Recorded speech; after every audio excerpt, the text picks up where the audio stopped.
দুঃখ লাগে কখন জানেন? যদি কেউ শিবির করে তার কোরআন শেখার অধিকারও নাই। আমার কথা কয় না? শিবির করে এটা শুনলে সে আর কোরআন পড়তে আসতে পারবে না। আল্লাহর কোরআন এত কঠিন, আমরা মানুষ এত কঠিন। মুসলমান বড় আফসোস, 53টা বছর চলে গেছে, ভাই ভাই আর কত মারামারি করবে? সিভিল কো হওয়ার সম্ভাবনা আছে।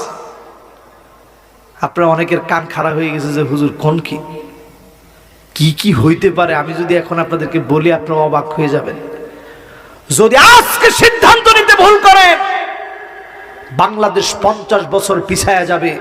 আলেমদের দিকে গোটা জাতি তাকিয়ে আছে। যদি এই অবস্থায় ভুল করে আগামী 50 বছর পিছায়া যাবে। সময় এমন আসবে গাছে গাছে আলেম লটকা রাখবে, দেখার লোক খুঁজে পাওয়া যাবে না। ঠিক কিনা বলে? আমি শুধু বাংলাদেশ নিয়ে বলি নাই, উজবেকিস্তানের দিকে তাকায় দেখেন।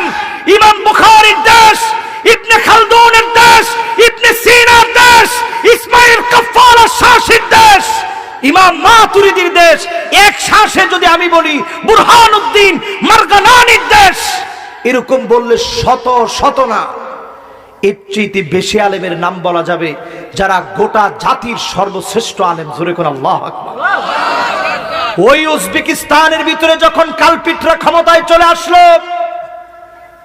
কোরআনকে মাটির নিচে চাপা দিয়ে রাখতে হয়েছে। আমি ওই দেশে সফর করছি। তুরস্কের দিকে তাকায় দেখেন, অটোমান সাম্রাজ্যের শত শত বছরের ইতি টানলো এক কালপিট মোস্তফা কামাল আতাতুর্কের নেতৃত্বে, এক কালপিটের নেতৃত্বে পুরো তুরস্কের সাম্রাজ্য ধূলিসাৎ হয়ে গেছে।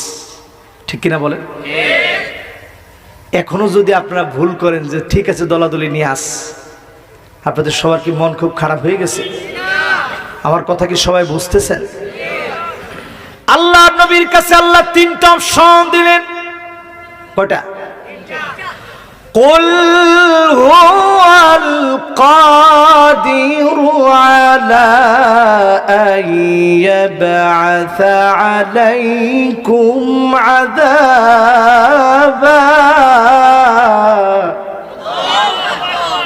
আযাবান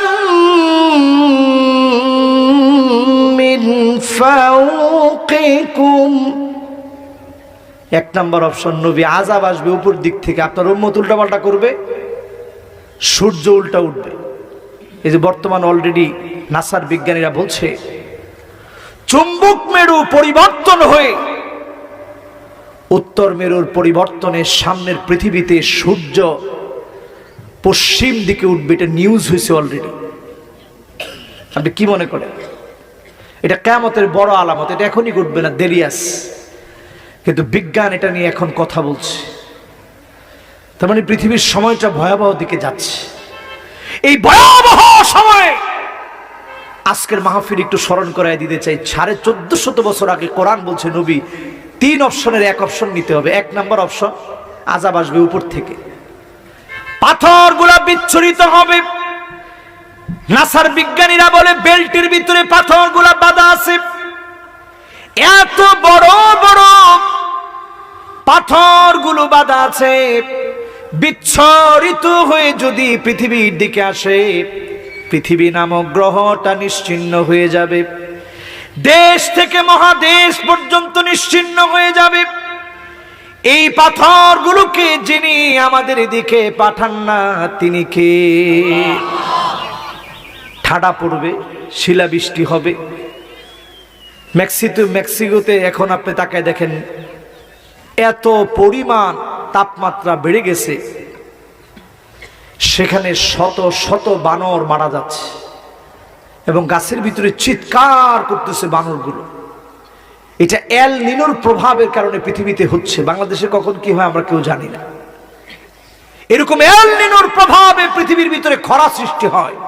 একদিকে প্রচন্ড ঠান্ডা, অন্যদিকে প্রচন্ড গরম, একদিকে সারাদিন বৃষ্টি হওয়া, অন্যদিকে পানির অভাবে মানুষ যুদ্ধ করবে, লড়াই করবে, এর নাম এল নিনো।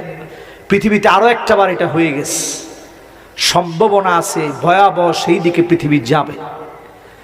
সেই পৃথিবীর ভয়াবহতা থেকে বাঁচার জন্য আল্লাহর দিকে যদি আপনি আসেন, নবীজি আল্লাহর কাছে কেঁদে বললেন, আউযু বিওয়াজহিক, আল্লাহ উপর থেকে শাস্তি দিয়ে উম্মতদেরকে শেষ করে দিয়েন না।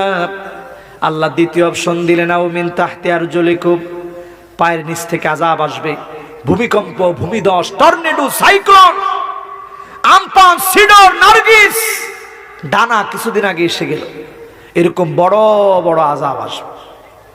নবীজি আবার কেঁদে বললেন, আউযু বিওয়াজহিক, আল্লাহ আপনার কাছে পানা চাই, আযাব দিয়ে শেষ করে দেন না। তিন নম্বরে আল্লাহ রাব্বুল আলামিনের হাবিবের কাছে আল্লাহ জানায়া দিলেন, নবী শোনেন, আও ইয়ালবিসাকুম শিয়া ওয়া ইউযিক বা'দুকুম বা'সা বা'দ, পোশাক যেমন গায়ের সঙ্গে লেগে থাকে, পোশাক দিয়ে যেমন লজ্জাস্থানকে আবৃত করে, পোশাক যেমন শরীরকে আবৃত করে ডেকে রাখে, আপনার উম্মতের ভিতরে দলাদলি হবে, ভাগাভাগি হবে, একজন আর একজনকে মারবে, কাটবে। অপশন দিছে কয়টা? নবীজি তিন নাম্বারটাতে আয়েশা বলতেছে, আল্লাহ ভাই ভাই আর কতক্ষণ মারামারি করবে? বেশিক্ষণ তো ভাই ভাই মারামারি থাকে না। এরপরে ছোট ভাই গিয়া বড় ভাইরে জড়ায় ধরে বলে, ভাই কত আদর করছিলেন আপনি। বড় ভাই জড়ায় ধরে বলে, ভাই তোরে কত কুলে কাহিনী পালিয়েছি, কোলে নিয়ে কত যত্ন করে লালন পালন করেছি, ভাইয়ে ভাইয়ে দ্বন্দ্ব বেশি দিন থাকে না। নবীজি বললেন, আল্লাহ উপরের দুইটা থেকে এটা একটু সহজ, এজন্য আমাদের মধ্যে দলাদলি কম না বেশি? মতা তো কয় না। দুঃখ লাগে কখন জানেন? যদি কেউ শিবির করে, তার কোরআন শিখার অধিকারও নাই। তোমার কথা কয় না? শিবির করে এটা শুনলে সে আর কোরআন পড়তে আসতে পারবে না। আল্লাহর কোরআন এত কঠিন, আমরা মানুষ এত কঠিন। মুসলমান বড় আফসোস,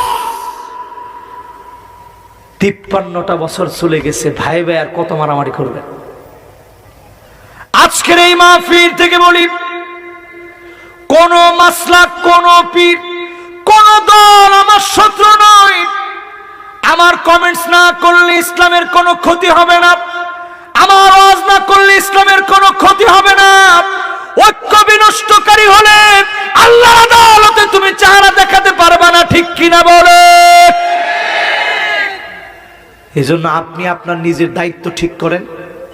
আমার কারণে 1 সেকেন্ড আগে জমিনের দিন বিজয় হবে, 1 সেকেন্ড পরে বিজয় হওয়ার ক্ষেত্রে আমি অগ্রগামী ভূমিকা রাখতে পারি না, ঠিক কিনা বল?